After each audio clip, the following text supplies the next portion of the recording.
Hello hello Madhavji बोल्दै हुनुहुन्छ? हजुर ए माधवजी नमस्ते। नमस्कार माधव प्रसाद शर्मा है तपाईँको नाम है? हजुर सर ए हजुर सुन्नुहोस् न मेरो नाम चाहिँ कृष्ण हो। हजुर सर अनि मैले तपाईँलाई मालिपुरमबाट तपाईँलाई कल गर्दैछु। ए हजुर सर एकजना साथीले हाम्रो माधव सरले यो जग्गाको कारोबारहरू गर्नुहुन्छ हजुर भनेर चाहिँ यस्तो मलाई जानकारी दिनुभएको थियो। अनि त्यही भएर मैले हजुरलाई केही कुराहरू बुझौँ है। मलाई पनि जग्गाको पनि अहिले चाहिँ म भनौँ न अहिले म सोचिरहेको छु जग्गा पर लगानी गर्नको लागि।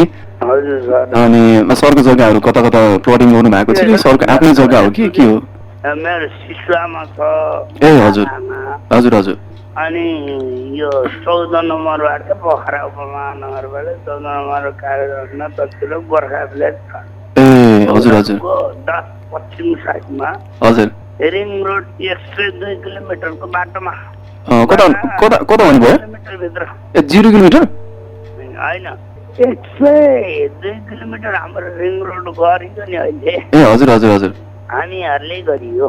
ए भने तपाईँको टिममा को को यहाँ? नगरपालिका लेनापा नगरपालिका अन्य काशी जिल्लाको मात्र पर्यो, कुनै कुनै अरू जिल्ला पर्दैन सर होइन।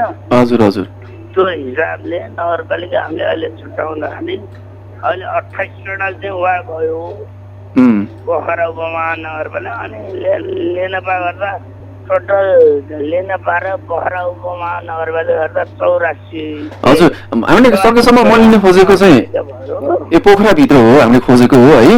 हजुर पोखराभित्र तपाईँको चाहिँ कहाँ कहाँ कतापट्टि छ तपाईँको भन्नुहोस् त, हामी चाहिँ भिडियो पनि कुराकानी गर्छौँ हामी। मैले भने जुन फुलबारी होटलको मेल जुन गोर्खा भिलेज होटल भयो नि सर हजुर हजुर त्यो 14 नम्बर वार्ड पर्छ। हजुर हजुर भन्छ इन्टरनेसनल एयरपोर्ट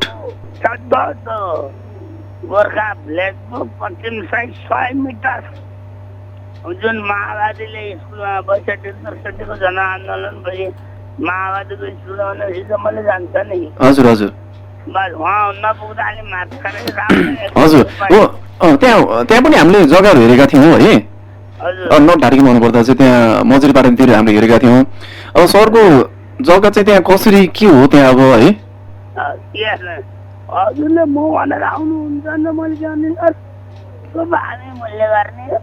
हजुर हजुर आउनु होइन हामी सरै भन्न हामी आउने हो होइन। तपाईँले यदि मिलाएर तपाईँले दिनुहुन्छ त्यहाँ जग्गा चाहिँ गर्न सकिँदैन। हजुर भूमिको मूल्य गर्न भनेर त तपाईँ आज मूर्ख हौँ होइन हामी त्यसरी चाहिँ प्लटिङ मूल्याङ्कन गरेर यो गरेर याद न सिद्धिहाल्यो नि त। होइन हामी त डाइरेक्ट आएको छौँ। हामीलाई जग्गा मन परेको हामीलाई जग्गा मन पर्यो मन पर्नु परेको सुरुमा चाहिँ हामी चाहिँ अब भर्खरै म पनि बाहिरबाट आएको हो है। हजुर त्यो भएको कारणले गर्दा जति सक्दो मलाई चाहिँ यही महिनाभित्र जग्गा लिएर मलाई चाहिँ यहाँ जग खन्न पनि हामीले सुरु गर्ने हो। हजुर हो अनि त्यो भइदिएर चाहिँ अब तपाईँलाई चाहिँ अब कसरी त्यहाँ रेट छ हामी रेट हामी सल्लाह गर्छौँ एकचोटि। मजुर पाटनको मैले 70 मा दिन्छु। ए 70 मा? हजुर त्यहाँ रोपनीको के छ? रोपनीको मोडा पर्छ। हजुर लेखनाथको नि म 70 दिन्छु सर। 18 आना छ मोडा 48 दिन्छु। ए मोडा छ 48। हजुर अनि पिछाड कति छ पिछाड? हाई टेन्सन पोल छ मौजा लिएको होइन। ए कता लेखनाथको?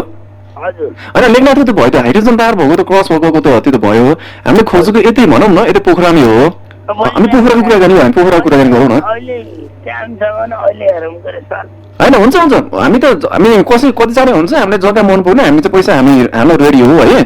अब त सरले चाहिँ यति भनिदिनु पऱ्यो कि त्यहाँ तपाईँले यो यता मजुरीपाडातिर भन्नुभयो त्यो 70 भन्नुभयो। त्यहाँ रोपनीको हिसाब पनि हामी लिन खोजेको हामीले कम्ती त्यहाँ 3.5 रोपनी 4 रोपनी खोजेको हामीले। मेरो उत्तर र दक्षिण मोडा छ। ए हजुर दुईतिर पिच पानी बत्ती छ। हजुर नेट क्षेत्रफल 14 आना छ। ए 14 आना छ। अब 70 लाख मैले दिन्छु। त्यो जग्गा तपाईँको हो कि कसको खास? मेरो आफ्नै। हुन्छ ठिकै छ। तपाईँको आफ्नै हो भने हामी बसेर पनि कुराकानी गरौँ। 70 त अलिक धेरै नै होला त्यहाँ है। अब हामी चाहिँ बसेर कुराकानी गरौँ जग्गा हेरौँ। 80 लाख भनेको मलाई एकदमै टेन्सन भयो होइन। ए हजुर हजुर त्यो भएर म त मेरो टेन्सन 1 करोड पर्छ। होइन ठिकै छ हामी तपाईँको होइन कुरा हुन्छ हामी 70 मा हामी कुराकानी गर्छौँ। हामी एकचोटि जग्गा हेरौँ।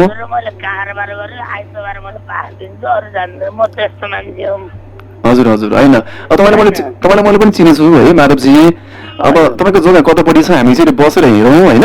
अब पैसाको कुरा चाहिँ कुरा भएन। हामीलाई जग्गा मन पर्यो ठाउँमा जग्गा हुनु पर्यो राकेश सर जस्तो बोली आउँछ कसो ए हजुर यसो गरौँ न है माधव सर यसो गर सुन्नु न हामी भोलि भेट्न मिल्छ हजुर हामी भोलि भेटेर तपाईँको जग्गाहरू हेरेर हामी कुराकानी गरौँ न है हुन्छ यसो गरौँ न हामी यहाँ मुवा हुनुहुन्छ हजुर यहाँ मुवाले के कुराहरू गर्छु भन्नुभएको छ गाडी छ गाडी जाम्ला अनि हुन्छ हुन्छ हामी नै गाडी लिएर आउँला होइन त्यो ठुलो कुरा भएन यहाँ मुवा हुनुहुन्छ मुवाले तपाईँसँग केही कुराकानी गर्छु भन्नु भएको छ कुराकानी गर्दैन नि मसँग है हुन्छ भोलि बिहान गरौँ है सर होइन होइन यहाँ बोल्छु हुनुभएको छ